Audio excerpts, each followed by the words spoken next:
ពេលគ្រូបតោហាក់ទី8ដែរហើយទី7អ្នកនិយាយគាត់ថាទី8អ្នកនិយាយដែរហើយទី7អ្នកនិយាយញ៉ៃត្រន់ជូគាត់ថាទី8ដែរអាទី7ទី8ហើយគាត់ឲ្យទៅមុតទីចាប់ខាហើយទៅមុតទីចាប់ខាហើយគាត់ស៊ូថាមានរឿងក៏អីបានពួកហើយហ្នឹងចាស់តែញ៉ៃអញ្ចឹងអត់ចេះស្ដាប់គ្រូស្ដាប់អីទេ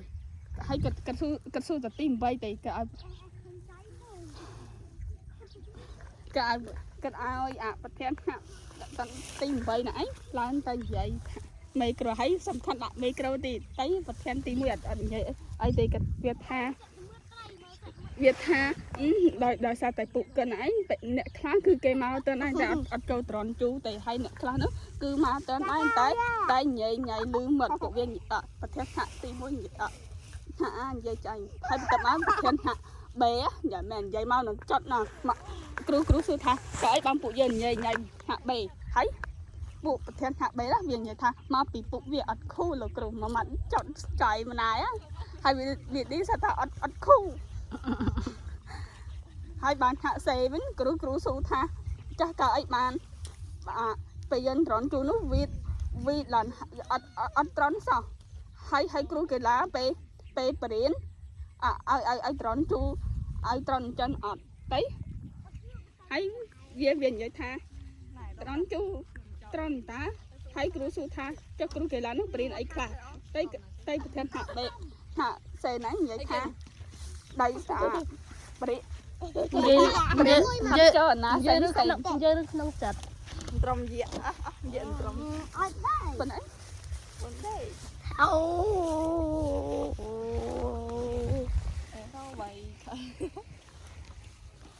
អូឃើញស្អាតតឃើញមេឃអូសាមេឃដករបស់គេចាមេឃស្អាតហ្នឹងមិនលឿនស្អាតបើជើងទៅអីចឹងមើលបាយចិនគេកើតជានេះគេដេកអត់តំណោមកគេកូនជ្រូកតើមិនធ្វើវាអត់វាទេតើយើងនិយាយរឿងយើងតតែនិយាយប៉ុណ្ហើយគាត់សួរថាគាត់និយាយថាលោកគ្រូអត់បន្ទោសមាជិកទេគឺលោកគ្រូបន្ទោប្រធានហាក់ប្រធានហាក់ជាអ្នកដិតនឿមគាត់និយាយចែងអូខេហើយពេលនេះគ្រូឲ្យទៅត្រង់ពេលនេះគ្រូឲ្យបបាយជូនតៃហើយក៏ឲ្យឈរនៅ1ម៉ោងខាងរៀន1ម៉ោងអីមែនណាប៉ះមុខវិជ្ជាខាងរៀន1ម៉ោងតម្រូវទី7ទី8ទាំងអស់នេះដោយសារតែកិនអីឲ្យឈរ1ម៉ោងអូបដ ாய் អត់ផងមើលគ្នានេះសុកចិត្តរៀនជាងសុកចិត្តឈួរខ្ញុំសុកចិត្តរៀន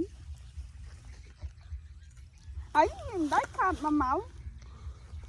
ពេកដាក់ខំដល់អត់នេះប្រយ័ត្នលាក់